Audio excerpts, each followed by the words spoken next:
नमस्कार। उच्चतर शिक्षा निदेशालय पंचकुला हरियाणा की ओर से आयोजित आज की इस ऑनलाइन वर्चुअल क्लास में आप सभी का हार्दिक स्वागत एवं अभिनंदन है। आज की हमारी इस ऑनलाइन पाठशाला के अंतर्गत हमारे अध्ययन का विषय है हिंदी साहित्य के महत्वपूर्ण ललित निबंधकार पंडित विद्यानिवास मिश्र जी के बहुचर्चित निबंध मेरे राम का मुकुट भीग रहा है के सारांश एवं व्याख्या पक्ष का। आज के पाठ के अध्ययन के बाद हम मेरे राम का मुकुट भीग रहा है निबंध के सारांश को समझ सकेंगे। सारांश के साथ ही प्रस्तुत निबंध के महत्वपूर्ण अवतरणों की व्याख्या पक्ष को देख सकेंगे और व्याख्या के साथ प्रस्तुत निबंध में निहित मूल तत्वों को भी समझने का प्रयास कर सकेंगे। जैसा कि हम सभी जानते हैं, मेरे राम का मुकुट भीग रहा है पंडित विद्यानिवास मिश्र जी का एक ललित निबंध है। इसमें मेरे राम का मुकुट भीग रहा है के माध्यम से निबंधकार की संवेदना द्वारा लोक की अंतर्वेदना निरूपित करने का सजीव चित्रण किया गया है। राम का वनवास यहाँ पर करुणा का प्रतीक है, एक ऐसी करुणा का कि जिस व्यक्ति का राज्याभिषेक हो रहा था, जिसके जीवन में अनंत सुख आने वाले थे, आनंद के असंख्य पल आने वाले थे, ऐसे व्यक्ति को राज्याभिषेक होते होते अनायास निर्वासन का अर्थात देश निकाले का दुख भोगना पड़ता है। दैवी विडंबना से उसको वनवास हो जाता है। भारत के विशेषकर अवध प्रदेश के आसपास के क्षेत्रों में लोक जीवन में राम की यह करुण कहानी उनके मानस पटल पर आज भी अंकित है।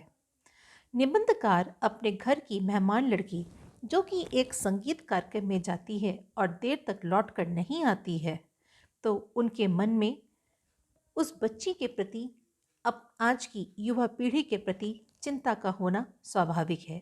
लेखक की कल्पना लोक में उस समय राम वनवास का दृश्य जागृत हो जाता है और लोक वेदना के स्वर में फूटे हुए गीत का अकस्मात स्मरण हो आता है।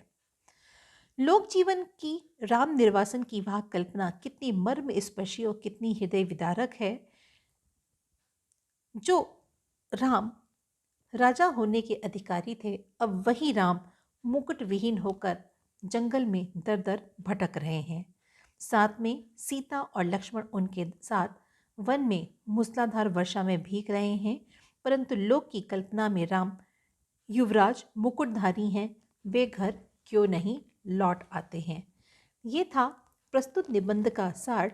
लेकिन जब हम इसके दूसरे पक्ष का अवलोकन करते हैं तो हम देखते हैं कि प्रस्तुत निबंध मिश्र जी का एक विचारात्मक निबंध है, जिसमें मिश्र जी ने कुछ प्रश्न किए हैं और उन प्रश्नों के साथ ही उनके उत्तर खोजने का भी प्रयास किया है। लेखक का युवा पुत्र और लेखक के घर में आई हुई एक मेहमान लड़की, जो कि दोनों संगीत के कार्यक्रम में जाते हैं देखने के लिए। यद्यपि वे दोनों 1-1.5 घंटे में लौटने का आश्वासन दे के जाते हैं, लेकिन जब बहुत देर तक नहीं आते तो लेखक बहुत ही चिंतित और बहुत ही व्यथित हो जाता है।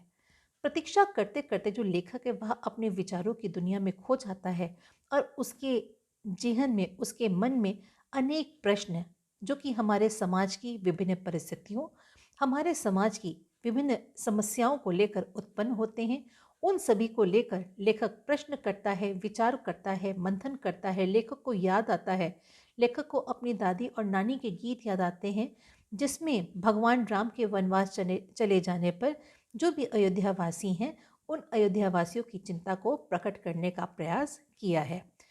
इसके साथ ही लेखक भारतीय समाज में फैले हुए जो पीढ़ी का अंतर है उसके ऊपर भी विचार करता है, उसका भी अवलोकन करता है। दो पक्ष हैं, एक लेखक है और दूसरा पक्ष है जो कि आज की युवा पीढ़ी है। आज का जो पुरानी पीढ़ी है वो आज की युवा पीढ़ी के ऊपर विश्वास नहीं कर पाती है। उनको लगता है कि आज की युवा पीढ़ी के अंदर वो क्षमताएं नहीं हैं, वो दक्षताएं नहीं हैं जो आज की समस्याओं का समाधान कर पाएँ या फिर आज की समस्याओं का सामना कर पाएँ। जिस कारण जो पुरानी पीढ़ी है वो वर्तमान पीढ़ी को लेकर निरंतर चिंतित रहती है, उनके भविष्य को लेकर निरंतर परेशान रहती है, उनकी सुरक्षा को लेकर निरंतर दुखी रहती है। लेकिन वर्तमान पीढ़ी को ऐसा लगता है कि जो पुरानी पीढ़ी के व्यक्ति हैं, चाहे दादी हैं, चाहे बाबा हैं, चाहे नाना है, चाहे नानी है, चाहे स्वयं के उनके माता पिता हैं, उनको लगता है कि ये सब रूढ़िवादी हैं, ये सब पुरानी मान्यताओं को मानने वाले हैं, पुरानी बातों बातों का वर्ण करने वाले हैं, जिस कारण आज की युवा पीढ़ी उनके विचारों को महत्व नहीं देती है। तो ये जो दो पीढ़ियों का टकराव है, जो पीढ़ियों के विचारों का अंतर है, उसको भी प्रस्तुत निबंध के माध्यम से प्रस्तुत करने का लेखक ने प्रयास किया है। अपनी चिंताओं में डूबा हुआ लेखक बहुत ही गहराई तक उतर जाता है और उसका यह ध्यान तब हटता है जब उसका बेटा और उसकी वह मेहमान पुत्री वापस आती है। दोनों ही अपने अपने कमरों में सोने के लिए चले जाते हैं, लेकिन लेखक को अभी भी नींद नहीं आती है और लेखक निरंतर अपने बिस्तर पर लेटे लेटे सोचता रहता है। वह सोचता है कि संसार के अन्य सभ्य समाजों की जो जितनी भी पीढ़ियां हैं, वे सब चांद तक घूम आई हैं, चांद पर चक्कर लगा आई हैं, लेकिन हम भारतीय समाज के जो व्यक्ति हैं, हम भारतीय समाज के सभी व्यक्ति अपनी संतानों के घर देर से आने के कारण कितने चिंता में डूबे रहते हैं। मन ही मन कितने सवाल चलते हैं, उनकी कुशलता की कामना चलती है, कहीं ऐसा ना हो कि उनके समय कहीं पे कुछ बुरा हो जाए। और निरंतर वह पीढ़ी अपने बच्चों की सुरक्षा की भावना को लेकर चिंतित रहती है। लेखक यहाँ पे इस बात को भी स्वीकार करता है कि जो वर्तमान पीढ़ी है, जो नई पीढ़ी है, जो स्वतंत्र पीढ़ी है, इसको बांध कर रखना, इसको हदों में रखना, इसको पुराने ढर्रे पर, इसको पुरानी मान्यताओं पर चलाना सरल कार्य नहीं है। पुरानी पीढ़ी को उसको चिंता मुक्त कर देना या फिर उससे अलग कर पाना संभव नहीं है। अतः इन दोनों पीढ़ियों के बीच में जो अंतर है, उसको दूर कर पाना बहुत ही मुश्किल है। इन्हीं विचारों में डूबे डूबे सुबह हो जाती है और लेखक जो अभी तक के समय को निराशावादी समझता है, वह अपने कुछ अंतिम प्रश्नों के साथ उदासी में लीन हो जाता है। तो यह था मेरे राम का मुकुट भीग रहा है निबंध का सारांश, जिसमें इसके दोनों पक्षों को बताने का प्रयास किया गया। एक पक्ष जो कि राम को आधार बनाकर लिखा गया है और दूसरा पक्ष आज की युवा पीढ़ी को लेकर जो पुरानी पीढ़ी के मन में जो चिंतन का भाव है, इन दोनों ही भावों को यहाँ पे व्यक्त करने का प्रयास किया गया है। अब हम चलते हैं मेरे राम का मुकुट भीग रहा है निबंध के व्याख्या पक्ष की ओर। तो प्रस्तुत निबंध में लेखक लिखते हैं कि महीनों से मन बेहद बेहद उदास है। उदासी की कोई खास वजह नहीं, कुछ तबीयत ढीली, कुछ आसपास के तनाव और कुछ उनसे टूटने का डर। खुले आकाश के नीचे भी खुलकर सांस लेने की जगह की कमी। जिस काम में लगकर मुक्ति पाना चाहता हूँ, उस काम में हजार बाधाएं। कुल ले देकर उदासी के लिए इतनी बड़ी चीज़ नहीं बनती, फिर भी रात रात नींद नहीं आती। दिन ऐसे बीतते हैं जैसे भूतों के सपनों की एक रील पर दूसरी रील चढ़ा दी गई हो और भूतों की आकृतियाँ और डरावनी हो गई हों। इसलिए कभी कभी तो बड़ी से बड़ी परेशान करने वाली बात हो जाती है और कुछ भी परेशानी नहीं होती। उल्टे ऐसा लगता है कि जो हुआ एक सहज क्रम में हुआ और न होना ही कुछ अटपटा होता है। और कभी कभी बहुत मामूली सी बात भी भयंकर चिंता का कारण बन जाती है। प्रस्तुत अवतरण को पढ़ते हुए जो एक बात स्पष्ट होती है कि प्रस्तुत अवतरण में कहीं ना कहीं जो आधुनिक जीवन शैली है उसको व्यक्त करने का प्रयास किया है। आधुनिक जीवन शैली का जो प्रभाव हमारे व्यक्तिगत जीवन पे पड़ा है, विशेष रूप से हमारे मानसिक स्तर पर पड़ा है, उसको भी यहाँ पर रेखांकित करने का प्रयास किया गया है। ऐसा लगता है कि जैसे कि लेखक दुविधाग्रस्त है। चूँकि लेखक ने यह निबंध एक आत्मकथात्मक शैली में लिखा है, तो यहाँ पे जो चिंतन चल रहा है वह स्वयं लेखक का ही चल रहा है। तो जिस कारण यहाँ पे लेखक की दुविधाग्रस्त मानसिक स्थिति का वर्णन है, जहाँ पे एक और जो बहुत ज़्यादा परेशान करने वाली बातें हैं उनको लेखक बहुत ही सामान्य समझता है और कभी कभी ऐसा होता है कि बात कुछ भी नहीं होती है लेकिन वह समस्या बहुत ही बड़ी नज़र आती है। इसके साथ ही जो शुरुआत की गई है निबंध की कि महीनों से मन बहुत ही बेहद उदास सा है, उदासी की कोई खास वजह नहीं।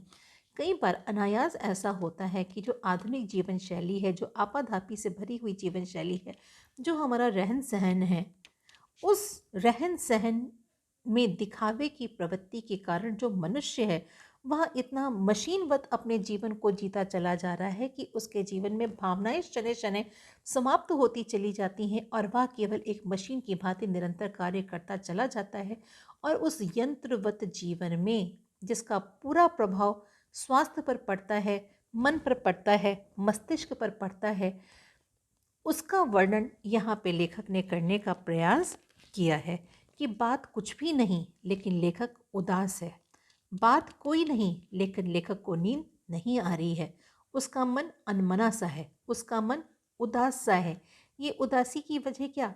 कुछ आसपास का परिवेश, जो वर्तमान समय की विसंगतियां हैं, जो वर्तमान समय की विडंबनाएं हैं, जो वर्तमान समय का माहौल है जहाँ पे हर तरफ एक असुरक्षा की भावना बनी हुई है, एक असंतोष का माहौल बना हुआ है, उसके कारण लेखक का जो हृदय है, जो मन है, वह कहीं ना कहीं उदास है, कहीं ना कहीं परेशान है, जिस कारण उसको नींद नहीं आ रही है। यहाँ पे एक बात और भी है जिसका वर्णन अभी आगे आने वाला है कि लेखक का युवा बेटा और उसके घर में आई हुई एक मेहमान कन्या, जो कि दोनों संगीत के कार्यक्रम में गए हैं। चूँकि वो लोग गए हुए हैं और दोनों ही युवा हैं, रात का समय है और जो परिवेश है वह सुरक्षा से भरा हुआ नहीं है, असुरक्षा की भावना लेखक के मन में है। इस कारण से भी लेखक को नींद नहीं आ रही है। तो कहीं ना कहीं उसके मन के अंदर अपने बच्चों की सुरक्षा को लेकर भी एक चिंता की भावना है, जिसका वर्णन यहाँ पे किया गया है।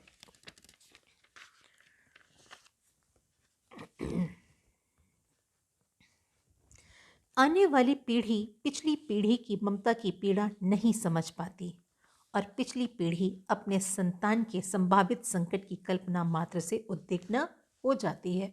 तो प्रस्तुत पंक्तियों में लेखक ने दो पीढ़ियों के अंतर को, दो पीढ़ियों की वैचारिक टकराव को यहाँ पे व्यक्त करने का प्रयास किया है कि आने वाली पीढ़ी, आने वाली अर्थात युवा पीढ़ी, पिछली पीढ़ी की ममता की पीड़ा को नहीं समझ पाती। वर्तमान पीढ़ी को लगता है, युवा पीढ़ी को लगता है कि जो उसके बड़े बुजुर्ग हैं, जो उसके माता पिता हैं, जो उसके घर के अंदर जो बड़े बुजुर्ग हैं, उनके जो विचार हैं वे कैसे, वो पुराने हैं, वो पुराने हो गए हैं, वे बेकार हो गए हैं, जिनका आज के समय में कहीं पर कोई भी महत्व नहीं है। जिस कारण उनको लगता है कि वे आधुनिक परिवेश के संग समय से आधुनिक परिवेश में कंधे से कंधा मिलाकर चल रहे हैं, समय से के साथ अपने कदम से कदम मिलाकर चल रहे हैं। और युवा पीढ़ी को ये भी लगता है कि अगर वो समय के साथ नहीं चलेंगे तो वो जीवन की रेस में कहीं ना कहीं पीछे छूट जाएंगे, जिसमें उनको पुरानी पीढ़ी के जो विचार हैं वो दकियानूसी लगते हैं, बंधन युक्त लगते हैं, जिस कारण आज की युवा पीढ़ी उनको तोड़ देना चाहती है और एक स्वच्छंदतावादी जीवन जीना चाहती है। तो यहाँ पर इसी पीड़ा को लेखक ने व्यक्त किया है कि आने वाली पीढ़ी पिछली पीढ़ी की ममता की पीड़ा को नहीं समझ पाती और पिछली पीढ़ी अपने संतान के संभावित संकट अर्थात प्रत्येक माता पिता के अंदर, चाहे वे कितने भी आधुनिक क्यों ना हो, चाहे उनकी संतान कितनी भी आधुनिक क्यों ना हो, चाहे उनकी संतान कितनी भी सर्वसमर्थ शक्तिमान क्यों ना हो, लेकिन अपने बच्चों के भविष्य को लेकर, अपने बच्चों के जीवन को लेकर कहीं ना कहीं माता पिता के मन के अंदर एक डर, एक संशय बना रहता है कि कहीं मेरे बच्चे को कुछ ना हो जाए। मन में यह प्रतीति ही नहीं होती कि अब संतान समर्थ है। एक माँ बाप के लिए बच्चा केवल बच्चा है, वह चाहे कितना ही बड़ा क्यों ना हो जाए, वह कितना भी शक्तिमान क्यों ना हो जाए, लेकिन उसकी जो एक चिंता है वह निरंतर माँ बाप के मन में रहती है। बड़ा सा बड़ा संकट झेल लेगी। माता पिता अक्सर यह बात भूल जाते हैं कि अब उसके बच्चे बड़े हो गए हैं, हर संकट का सामना करने में समर्थ हैं। इसके बावजूद जो एक स्नेही का भाव है, जो एक ममता का भाव है, जो एक उनकी सुरक्षा का भाव है, चाहे बच्चा कितना भी बड़ा क्यों ना आ जाए, लेकिन प्रत्येक माता पिता के भीतर यह भाव समाया ही रहता है। बच्चे की कुशलता की कामना और उसके हित की कामना से सदा उनका मन सशंकित रहता है, जिसमें वे अपने बालक को, अपने बच्चे को सदा छोटा ही समझते हैं।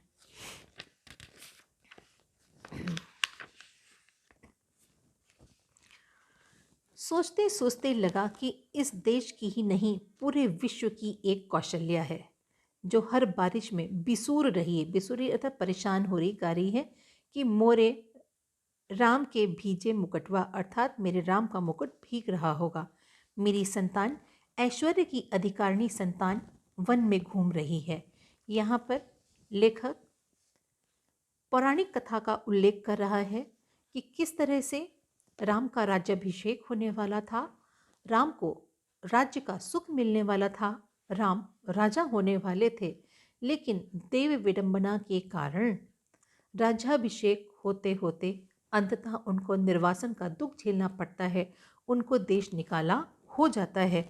तो उस संदर्भ को यहाँ पे उठाया गया है। उस प्रसंग का वर्णन करते हुए कहते हैं कि सोचते सोचते लगा कि इस देश की ही नहीं बल्कि पूरे विश्व की एक कौशल्या है, अर्थात माँ। कौशल्या को यहाँ पे माँ के रूप में चित्रित किया गया है कि जिस तरह से कौशल्या निरंतर अपने बेटे राम के लिए निरंतर दुखी रहती है, उसके बारे में सोचती रहती है, उसी तरह से पूरे विश्व में जितनी भी माएँ हैं वे सब उसी के समान हैं जो सदा अपनी संतान के लिए चिंतित और परेशान रहती हैं, जो हर बारिश में बिसूर रही है कि मेरे राम के भीजे मुकुटवा अर्थात मेरे राम का मुकुट भीग रहा होगा। मेरी संतान ऐश्वर्य की अधिकारिणी संतान, मेरी वह संतान जो ऐश्वर्य की अधिकारिणी है, जो सुख की अधिकारी है, जो भोग विलास की अधिकारी है, जो नाना प्रकार के सुखों की अधिकारिणी है, ऐसी वह संतान इस समय सुखों से वंचित होकर दर दर भटक रही है, वन में इधर से उधर घूम रही है। उसका मुकुट, उसका ऐश्वर्य, मुकुट, मुकुट प्रतीक है ऐश्वर्य का, मुकुट प्रतीक है संपदा का, तो उसको लगता है कि ऐसे उसके राम का मुकुट, उसका ऐश्वर्य भीग रहा है। वह उम्मीद करती है, वह प्रश्न करती है कि ऐसे मेरे राम कब लौटेंगे, जो कि जंगलों में भटक रहे हैं, जहाँ पे उनका ऐश्वर्य भीग रहा है, जहाँ पे उनका मुकुट भीग रहा है, अर्थात वे निरंतर दुखों से परेशान हो रहे हैं, वह निरंतर दुखों में भीग रहे हैं। मेरे राम के सेवक, राम के सेवक अर्थात अब यहाँ पे लक्ष्मण की बात हो रही है कि मेरे राम के सेवक का दुपट्टा भीग रहा है। राम के सेवक अर्थात लक्ष्मण जो हर पल अपने बड़े भाई राम के ऊपर अपने दुपट्टे से पंखा करते हैं, उनके पैरों को साफ करते हैं, ऐसे राम के सेवक अर्थात लक्ष्मण का जो दुपट्टा है वहाँ भीग रहा है। पहरुए का कमरबंद भीग रहा है, उसका जागरण भीग रहा है। वह जो अपने बड़े भाई की नित्य सेवा कर रहा है, उसकी सेवा करते करते वह जो जाग रहा है, उसका वह जागरण भी क्या निरंतर दुखों के कारण भीग रहा है। मेरे राम की सहचारिणी, सहचारिणी मीन साथ में चलने वाली, सहचरी अर्थात उस राम की भार्या, राम की पत्नी सीता, उसका सिंदूर भीग रहा है, उसका अखंड सौभाग्य भीग रहा है। मैं कैसे धीरज धरूं, अर्थात कौशल्या धीरज नहीं धर पाती है। वह प्रश्न करती है जिसकी संतान जंगल में दर दर भटक रही है, दुखों को झेल रही है, कष्टों का सामना कर रही है, निरंतर पीड़ा सह रही है, ऐसी माँ का हृदय कैसे अपने बच्चों के लिए चिंतित नहीं होगा। तो एक माँ की चिंता का वर्णन प्रस्तुत अवतरण में किया गया है। मनुष्य की इस सनातन नियति से एकदम आतंकित हो उठा, मनुष्य की इस सनातन नियति से एकदम आतंकित हो उठा। ऐश्वर्य और निर्वासन दोनों साथ साथ चलते हैं। मनुष्य के जीवन की एक नियति रही है, सुख दुख, हानि लाभ, हास विलास, रुदन, ये सब जीवन के कुछ ऐसे सत्य हैं जिनको कभी भी नकारा नहीं जा सकता। अगर एक तरफ सुख है तो उसका दूसरा पक्ष दुख है, अगर एक तरफ प्रकाश है तो उसका दूसरा पक्ष अंधकार है। तो उसी का वर्णन यहाँ पे किया जा रहा है कि ये एक सनातन नियति चली आई है कि ऐश्वर्य और निर्वासन यानी कि सुख का चरम उत्कर्ष और देश निकाला, यह दोनों एक साथ साथ चलते हैं। जिसे ऐश्वर्य सौंपा जाने को है उसको निर्वासन पहले से ही पता है, अर्थात राम का राज्याभिषेक होने वाला था, राम को ऐश्वर्य मिलने वाले थे, राम को सुख मिलने वाले थे, लेकिन उसके भाग्य में क्या पता था, उसको देश निकाले का दुख पहले से ही पता हुआ था। तो यह एक ऐसी नियति है जिसके ऊपर किसी का कोई भी अधिकार नहीं है, किसी का कोई भी बस नहीं है। भाग्य में जो लिखा है उसका तो सामना करना ही पड़ेगा। जिन लोगों के बीच रहता हूँ वे सभी मंगल नाना के नाती हैं। अर्थात लेखक जहाँ पे भी रह रहा है, वह जिन भी लोगों के बीच में रहता है वे सभी उसी के बिरादरी के लोग हैं। कोई गीत नहीं गाता, सीता जंगल की सूखी लकड़ी बीनती है, जलाकर अंजोर करती है और जुड़वा बच्चों का मुंह निहारती है। दूध की तरह अपमान की ज्वाला में चित्त कूद पड़ने के लिए उफनता है। प्रस्तुत अवतरण में उस समय का उल्लेख कर रहे हैं जब वन से लौटने के बाद राम का राज्याभिषेक होता है और राज्याभिषेक होने के बाद जनता में सीता के चरित्र को लेकर जो अपवाद होते हैं, उन अपवादों के कारण राम पुनः सीता का परित्याग करके उसको जंगल भेज देते हैं। तो जिस समय सीता को पुनः निर्वासन प्राप्त होता है उस समय वह गर्भवती होती है। जंगल में जाकर वो 2 पुत्रों को जन्म देती है और उन दोनों पुत्रों का पालन वह किस तरह से कर रही है उसका वर्णन करते हुए यहाँ पे कहते हैं कि कोई गीत नहीं गाता। सीता का निर्वासन, कहते हैं कि घर में जब पुत्र होते हैं तब मंगल गीत गाए जाते हैं, शुभकामनाएं दी जाती हैं, तरह तरह के उत्सव मनाए जाते हैं, अनेक प्रकार के सुख ऐश्वर्य मंगल गीत चारों तरफ गुंजायमान होते हैं। लेकिन ऐसी सीता जिसने निर्वासन का दुख झेला है, दूसरा दुख झेला है, ऐसी सीता के पुत्र होने पर कोई भी मंगल गीत नहीं गा रहा है। सीता जंगल की सूखी लकड़ी बीनती है और ऐसी अवस्था में भी वह जंगल में सूखी लकड़ी बीनती है और उसको जलाकर अंदर उजाला करती है और जुड़वा बच्चों का मुंह निहारती है और अपने दुखों को छिपाने के लिए जब उसका दुख अत्यंत बढ़ जाता है तब वह अपने बच्चों का मुख निहारती है और उसमें वह अपने दुखों को छिपाकर सुखों को ढूंढने का प्रयास करती है। दूध की तरह अपमान की ज्वाला में चित्त कूद पड़ने के लिए उफनता है। जिस तरह से एक माँ के अंदर अपने बच्चों के लिए ममतावश दुग्ध की धार निरंतर उमड़ती रहती है, उसी तरह से जो अपमान की ज्वाला है वह भी निरंतर उसके हृदय के अंदर जलती रहती है और बच्चों की प्यारी और मासूम सूरत देखते ही उस पर पानी के छींटे पड़ जाते हैं। अर्थात जैसे ही वह बच्चों की सूरत देखती है, अपने बच्चों का मुख देती है, ऐसा लगता है कि जैसे कि उफनते हुए अपमान रूपी दूध के ऊपर ठंडे पानी की छींटे पड़ गई हों और वह पुनः शांत हो जाती है। उफान दब जाता है, पर इस निर्वासन में भी सीता का जो सौभाग्य है वह अखंडित है। लेकिन इस निर्वासन के बावजूद सीता सुखी है, सीता खुश है। क्यों? क्योंकि ऐसे में भी जो उसका सुहाग अर्थात जो उसके प्रिय पति राम है वह कैसे हैं?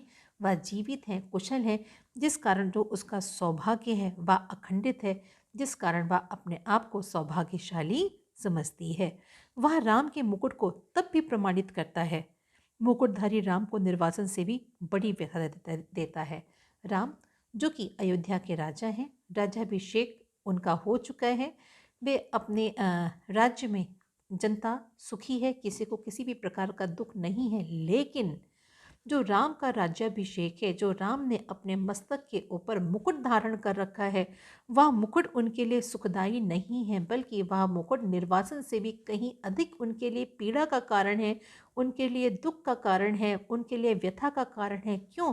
क्योंकि जिस सुख के वे भागी हैं उसमें अब उनकी सहधर्मिणी सीता उनके साथ नहीं है, जिस कारण राम के लिए यह राज्य, यह राज्याभिषेक, यह मुकुट कैसा है, उनको बहुत ही भारी प्रतीत होता है। निर्वासन के दुख से भी उनको बड़ा प्रतीत होता है और निरंतर उनको दुख कष्ट पीड़ा देता रहता है।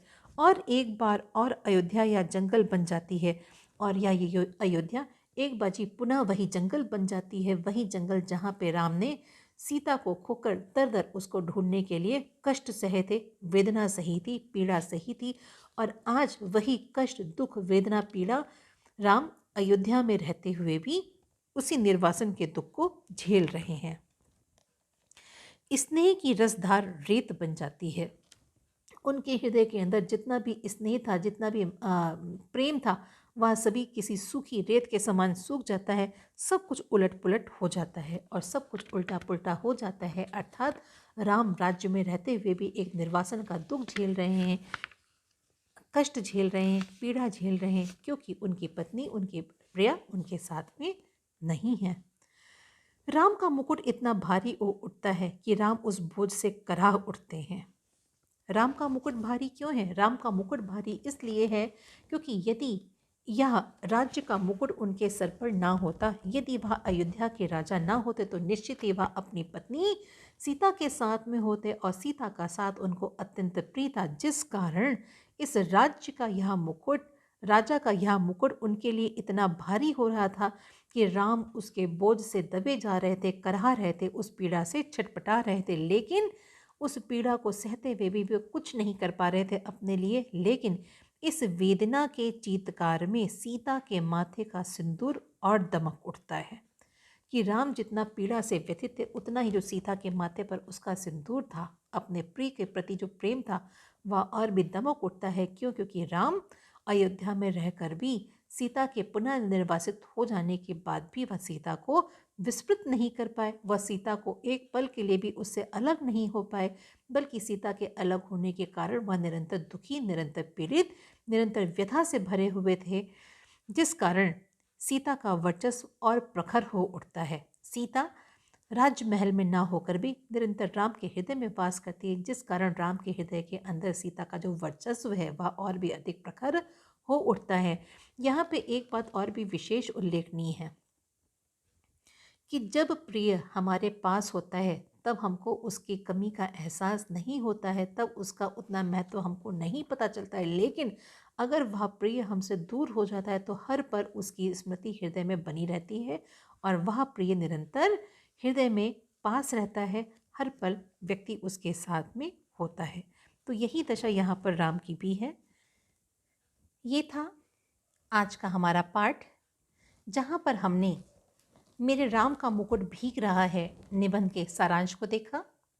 सारांश के साथ ही मेरे राम का मुकुट भीग रहा है निबंध के महत्वपूर्ण अवतरणों की व्याख्या को देखा। प्रस्तुत पाठ के आधार पर जो प्रश्न बनते हैं वह इस प्रकार हैं कि मेरे राम का मुकुट भीग रहा है निबंध का सारांश अपने शब्दों में लिखिए। मेरे राम का मुकुट भीग रहा है निबंध के महत्वपूर्ण अवतरणों की व्याख्या कीजिए। प्रस्तुत पाठ के आधार पर मेरे राम का मुकुट भीग रहा है निबंध की भाषा शैली पर विस्तृत प्रकाश डालिए। तो बच्चों, ये था हमारा आज का पाठ और उस पाठ पर आधारित प्रश्न। आप लोग इनको खींचे और अपनी जिज्ञासा अगर कहीं पे कुछ भी हैं तो संबंधित अपने शिक्षक शिक्षिकाओं से उनसे मदद लेकर आप इन प्रश्नों को करने का प्रयास कीजिए। अगले वर्चुअल क्लास में हम आपसे फिर मिलेंगे। तब तक के लिए धन्यवाद। नमस्कार।